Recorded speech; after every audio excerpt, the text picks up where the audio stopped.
Hello and welcome to another episode of Science Monitor, a show that brings to you the most significant news from the world of science, technology, innovation, research, discoveries and much more. I'm Aishwarya Kapoor and here are this week's headlines.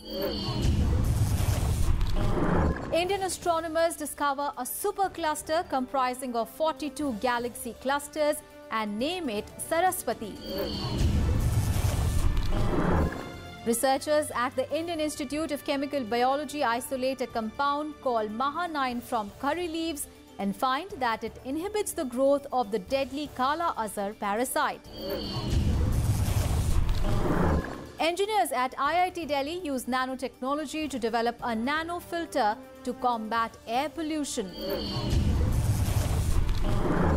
Schools of International Biodesign in Bhopal and the Department of Biotechnology launch Soham, a device for diagnosing hearing disorder in newborns. And career highlights this week, we look at geology and aeronautical engineering. Our biggest science story this week, a group of Indian scientists have recently discovered a supercluster of galaxies that has taken the astronomical community by storm. This supercluster has been named Saraswati and it comprises of 42 galaxy clusters. The discovery also challenges some existing theories about the origin of the universe. Science Monitor tells you more. A group of scientists from the Inter-University Centre for Astronomy and Astrophysics, Pune, Indian Institute of Science Education and Research, Pune, National Institute of Technology, Jamshedpur and Newman College in Kerala have discovered a supercluster of galaxies which they have named Saraswati. Each galaxy is a group of close to 100 billion stars and a group of 3 to 20 galaxies is called a galaxy group. Large groups of galaxies that contain about 100 galaxies are called clusters. Superclusters are clusters of galaxy clusters. The planet Earth, for example, belongs to the galaxy Milky Way, which belongs to Laniakea supercluster that contains only 50 galaxies and measures approximately 10 million light years across.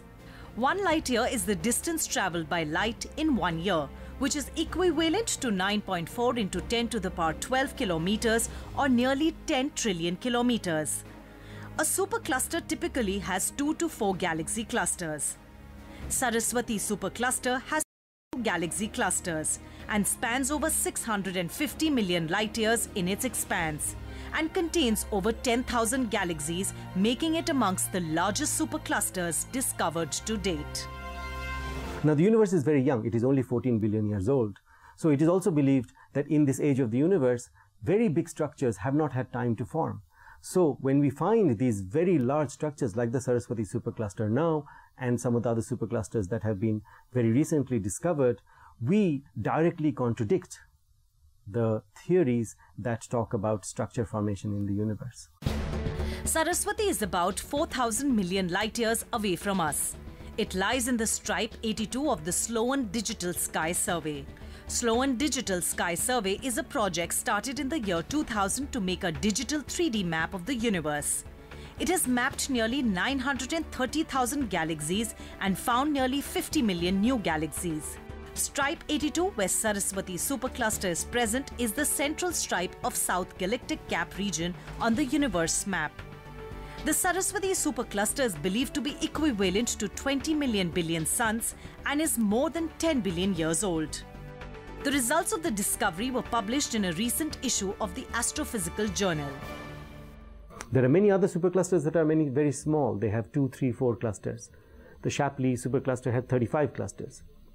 Saraswati supercluster has 42 clusters. But the interesting thing is, compared to the other ones, this is far away. Far away means that we are seeing it at a time when the universe was only 10 billion years old, as opposed to 14 billion years now. And that means that within 10 billion years, the universe had formed such a large structure.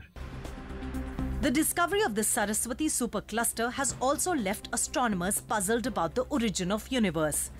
When we are looking at a supercluster like Saraswati that is 4 billion light years away, we are actually looking at light that originated about 4 billion years ago. According to the much-believed theory of the origin of universe called the cold dark matter model, it is believed that small structures like galaxies formed first, which congregated into larger structures. Since it is believed that the universe is only 13.8 billion years old, the existence of large structures such as the Saraswati supercluster as early as 10 billion years old challenges the existing theory of the origin of universe. In a recent discovery, researchers at the Indian Institute of Chemical Biology in Kolkata have found that the popular kitchen spice, curry patta or curry leaves, are a source of a potential drug to fight the often fatal Leishmania donovani or Kala Azar parasite. The researchers have isolated a compound called Maha-9 from curry leaves and have found that it inhibits the growth of the Kala Azar parasite. Science Monitor brings you this report. Kala Azar or black fever is caused due to an infection by the protozoa parasite Leishmania donovani. It causes death in over 90% of untreated cases. It is characterized by irregular bouts of fever, weight loss, enlargement of the spleen and liver, and anemia. An estimated 50 to 90,000 new cases of Kala Azar are reported worldwide each year. According to the Ministry of Health and Family Welfare, the disease is endemic in eastern states of India, namely Bihar, Jharkhand, Uttar Pradesh and West Bengal. In India, a limited number of drugs are available to cure Kala Azar. Two drugs, amphotericin and paromycin, are prescribed but are not available as oral formulations. They are injected or applied topically on the affected skin. An oral drug, miltefosine, is available to cure Kala Azar, but the parasite is gradually becoming resistant to this drug. Now, a recent report from the Council of Scientific and Industrial Research, CSIR, Indian Institute of Chemical Biology in Kolkata, claims to have isolated a compound from the common kitchen spice curry leaves that can offer a potential cure for Kala Azar. Scientists have isolated a compound called Maha-9 from the curry leaves that inhibits the growth of the Kala Azar parasite in culture. It also helps reduce the number of parasites in a mouse model infected with Kala Azar. Actually, as I said, my objective was to use a low-cost, affordable drug. So I took help from Charak Samhita because our age-old Ayurvedic knowledge is very, very rich, and our India is considered to be the botanical garden of world. So I searched in Charak Samhita and I found that this plant has some medicinal value. Although it has not been reported that it has an anti-cancer or anti-parasitic effect. So from that I picked up this plant. And secondly, all of the drugs available to treat the parasite disease, this particular parasitic disease, are highly toxic. So I thought if I select a edible plant, then it is expected that it will be less toxic. So that's how I picked up this plant. Scientists isolated the compound Maha-9 from curry leaves and found that a low dose of Maha-9 killed more than 90% of the parasites in culture in 48 hours' time. The compound Maha-9 induces reactive oxygen species in the parasite as well as in the cells that possess the parasite. The reactive oxygen species degrades the parasite's DNA and causes the parasites to die, which could help cure Kala Azar. The results have been published in the journal Scientific Reports. So we found that our compound is producing lot of stress inside the parasite. We call reactive oxygen species stress. So because of this stress, parasite just died. So then after doing that, we thought that whether the parasite to survive, they have different antioxidant enzymes. They increase the antioxidant enzyme by which they wanted to cope up with this stress. But we found that our compound actually killing the reducing the antioxidant enzyme. So in both ways it is actually working. It reducing the antioxidant enzyme in the parasite as well as putting lot of stress, that is reactive oxygen species, inside the parasite. Scientists found that Maha-9 that can potentially cure Kala Azar was non-toxic to artificially cultured cells and laboratory animals. It reduced Kala Azar infection in mice, which were given mehanine for 5 consecutive days. Scientists are now consulting with clinicians and the Ministry of Ayush to plan further clinical studies in humans. And it is time for a very short break here. When we come back, we will bring to you a report on how engineers at the Indian Institute of Technology in Delhi are using nanotechnology to help us fight pollution. Keep watching Science Monitor.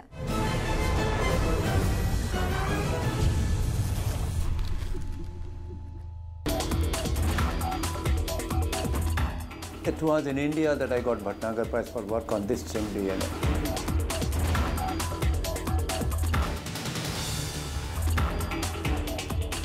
Now we know that this RNA is very important. Yes, I can feel very happy.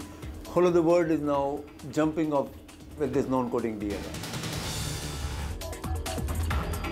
I got involved in what has been named as Ayurvedic biology. Watch Eureka with Dr. Subhash Chandra Lakhotia, Professor at Zoology Department at Banaras Hindu University, only on Rajya Sabha Television.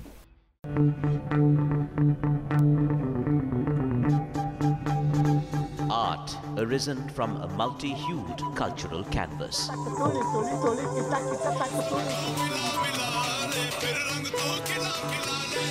Tradition and cultural fervour dating back centuries.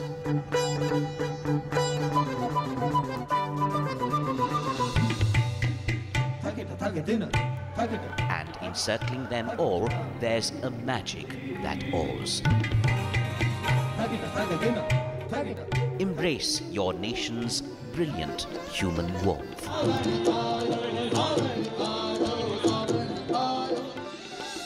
Watch Colours of India, Sundays at 9:30 p.m.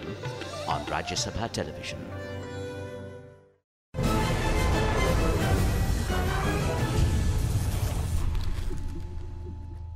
Welcome back. After the break, you're watching Science Monitor. In a recent breakthrough, engineers at the Indian Institute of Technology, Delhi have used nanotechnology to invent what is possibly the most cost-effective nose filter to fight the ill effects of air pollution. For this innovation, the engineers have also received the National Startup Award 2017 by the President of India. Here are all the details. The air around us is becoming increasingly polluted due to vehicular smoke, factory emissions and other human activities. To protect citizens from the harmful effects of polluted air, which includes respiratory infections, a team of engineers at the Indian Institute of Technology, Delhi, has developed a nose mask using nanotechnology. Called the nasofilter, it looks like a thin band-aid that can be applied to cover the nostrils. This layer provides protection against the finest pollutant. Air pollution is measured based on the concentration of sulfur dioxide, nitrogen dioxide, ozone and particulate matter in the air. As per the World Health Organization guidelines on air quality, the permissible levels of ozone are a maximum of 100 micrograms per cubic meter for an 8-hour daily average.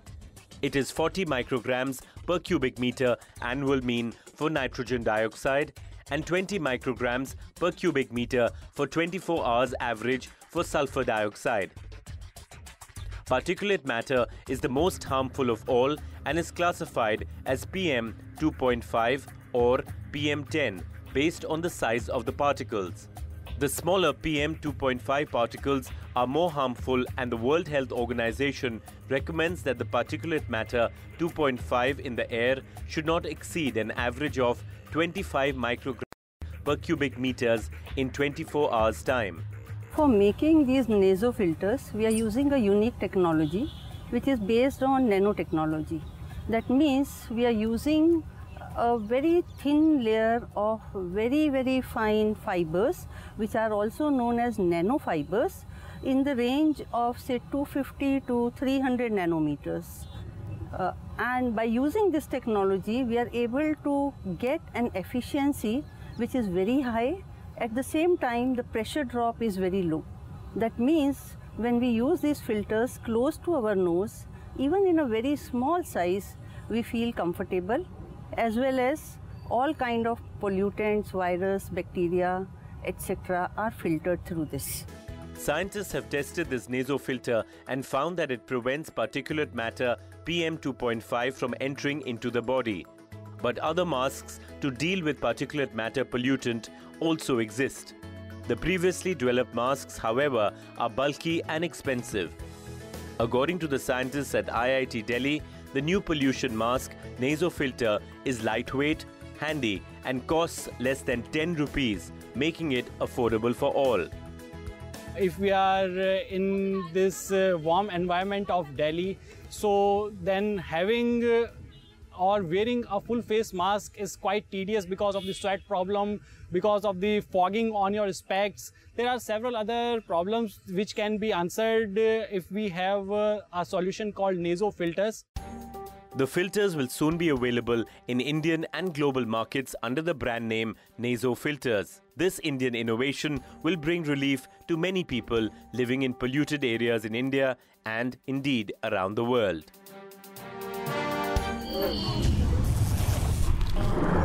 The School of International Biodesign in Bhopal, with the support from the Department of Biotechnology, has developed a newborn hearing screening device called SOHAM. It is a low-cost, innovative device which uses brainstem auditory evoked response, the gold standard in auditory testing, to check for hearing response in a newborn. Here is a report. The Minister of State for Science and Technology and Earth Sciences, Y.S. Chaudhary, recently launched a device called SOHAM that will help doctors to detect hearing disorders in newborn babies. The School of International Biodesign, Bhopal, with support from the Department of Biotechnology, Government of India, has developed SOHAM. This is a perfect product to be given to PHCs mainly.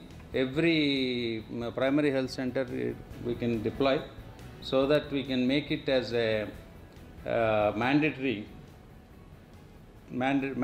test of this. And prevention, not only this area, and any preventive area is much better than attempting to cure something after getting the disease. Deaf and hearing impaired children often experience delayed development of speech, language and cognitive skills, which may result in slow learning and difficulty in progressing in school. On average, hearing impaired children are first identified when they are 2.5 to 3 years old, which is after the critical period for speech and language development has ended. Now with SOHAM, any kind of hearing disorders in infants can be easily detected and appropriate medical treatment can be given. The device works on the principle of brain auditory evoked response. Our brain is composed of millions of nervous cells called neurons that transmit signals through short-lived and weak electrical signals called an impulse. In response to an external signal like sound, vibrations from the ear are perceived by the brain as impulses. To perform the test, a weak sound like that of a click up to 50 decibels is given in the baby's ear through a headphone. If the baby can hear that sound, two sensitive electrodes that are placed on the baby's head sense brain impulses. These impulses are recorded as wave-like signals on a small screen. The test works even when the baby is sleeping. If the baby does not hear the sound, the test sound signal is increased for up to 75 decibels. The negative results are seen as waves of low amplitude, which are due to weak impulses.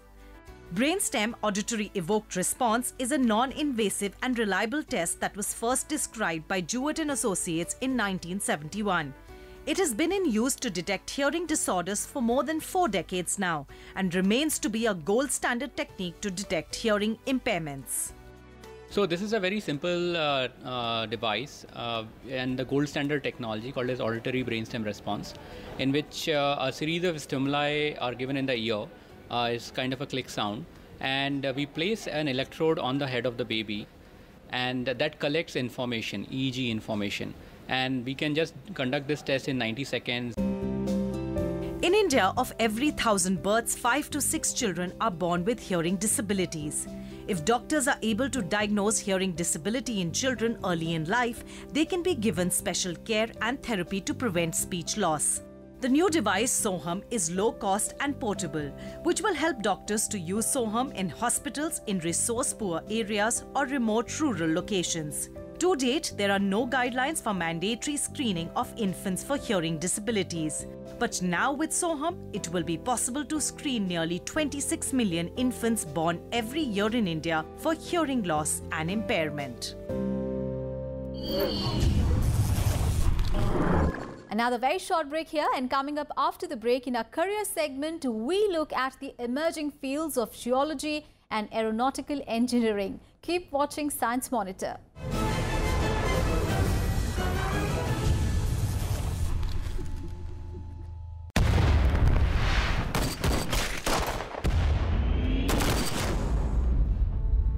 I think they're ready to surrender. INA की भागी फौजियों पर अंग्रेज देशद्रोह का मुकदमा चलाएंगे। उन तीनों के बचने के चांसेस कम हैं। ये कोई आम केस नहीं, कोर्ट मार्शल है। बोला भाई, ये केस आप कांग्रेस के लिए नहीं, सुभाष बोस के लिए लड़ी। Lieutenant Gobak Singh Dillon, Captain Shah Nawaz Khan, Captain P.K. Sehgal. Section 41, waging war against the king. You are charged with murder. Do you plead guilty to the charges read out? ईमानदारी से आजादी के लिए लड़ने वाली अगर कोई फौज है तो उसका नाम है आजाद हिंद फौज। The safety, honor and welfare of your country comes first, always. British Indian Army hand you over to the Japanese Imperial Army. Hindustan और अंग्रेजों के बीच एक धागा था, वो टूट गया। इस बार कुछ ऊपर नीचे हुआ तो देश में बवाल मच जाए। अब जनता किसी अंग्रेज को नहीं छोड़ेगी। रात दिन अपने सीने विच वजदी आजादी दे राग नू बंद कर ला।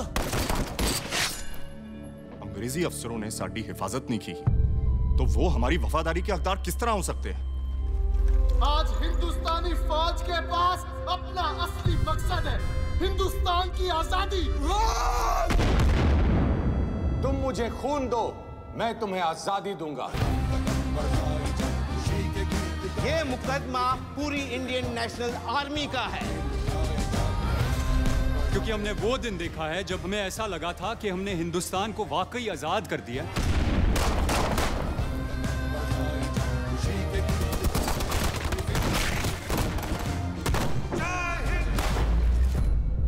देश की आजादी की लड़ाई कोर्ट में लड़ी जा रही है और इस वक्त पूरा देश एक साथ तैनात है।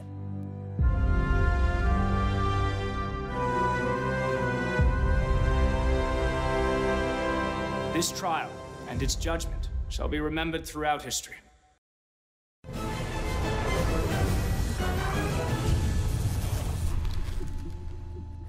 It is admission time, and this week on Science Monitor, we bring to you two specialized science-based courses, geology and aeronautical engineering. Now, both these fields offer students good career opportunities. Take a look.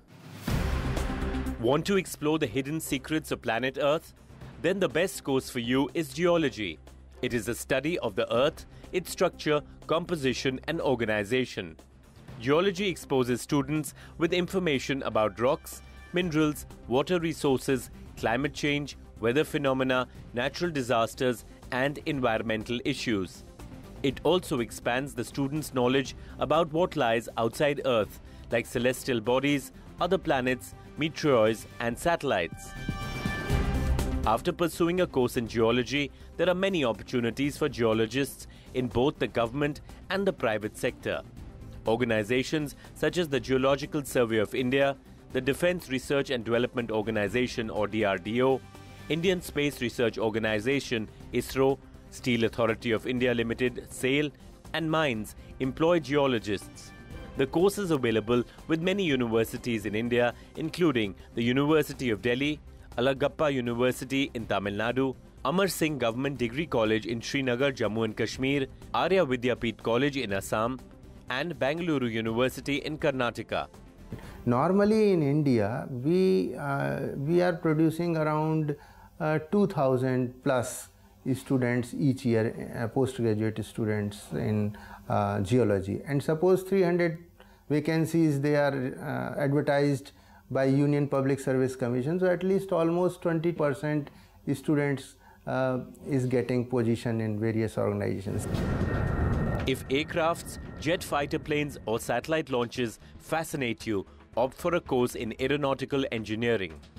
It focuses on the testing, construction, development, designing, operation and maintenance of both commercial and military aircrafts, spacecrafts and their components. Like most engineering courses, the course duration for aeronautical engineering is 4 years. Many colleges in India provide training in aeronautical engineering. The most popular are the Indian Institute of Technology or IITs. To pursue this course, students require to qualify for the Joint Entrance Examination or JEE after pursuing 12th standard in science streams. Aeronautical engineers are required by airlines to maintain and certify airplanes and by companies that produce air turbines. Students can also plan to work for the Civil Aviation Department, Defence Research and Development Laboratories under DRDO, and companies like the Hindustan Aeronautics Limited or HAL. This course, when it originally started, was called Aeronautical Engineering. Now it's called Aerospace Engineering. Basically, they learn the science engineering and how to design these objects, how to analyze anything which flies. How does an airplane fly? What goes into the design of such an airplane? What are the components inside an airplane? How could you go about designing such an airplane? So it's the analysis and design of spacecrafts, launch vehicles, airplanes, helicopters that is learnt in this course. For completing a degree in aeronautical engineering, students study specialized subjects like helicopter engineering, gas dynamics, radio and communication systems, rockets and missiles, material technology, along with conventional subjects like mathematics and physics. It is an exciting course with a lot to imagine and learn, with a great potential as a career option. It is now time to get you up to date with all the happenings around the world. In a sad development, the field of mathematics lost one of its youngest luminaries. Maryam Mirza Khani, a professor of mathematics at the Stanford University. At the age of 37, Maryam was honored with the prestigious Fields Medal, which is considered to be equivalent to the Nobel Prize in the field of mathematics. But unfortunately, 3 years later, breast cancer took this great mathematician away from us when she was 40. The International Mathematical Union, or the IMU, awards one person in every 4 years with the prestigious Fields Medal for exceptional contribution in the field of mathematics since 1936. Her passion for mathematics made her a world-renowned mathematician. Maryam was born in Tehran. After doing elementary education from Iran, Maryam came to Harvard University of America for higher studies in the field of mathematics. She won gold medal in the International Mathematical Olympiad in the 90s. Maryam was the first Iranian woman to be elected to the National Academy of Sciences, whose former members include eminent scientists like Albert Einstein, Thomas Edison and Alexander Graham Bell. Maryam Mirza Khani's life is a source of inspiration for mathematicians worldwide. Well, that is all for this episode of Science Monitor. You can send your feedback and suggestions to Science Monitor on our email ID news@vigyanprasar.gov.in. You can also write into us at Vigyan Prasar C24 Qutub Institutional Area, New Delhi 110016. That is all for this episode of Science Monitor. We'll see you again next week with another episode of Science News and Innovations. Till then, goodbye and take care.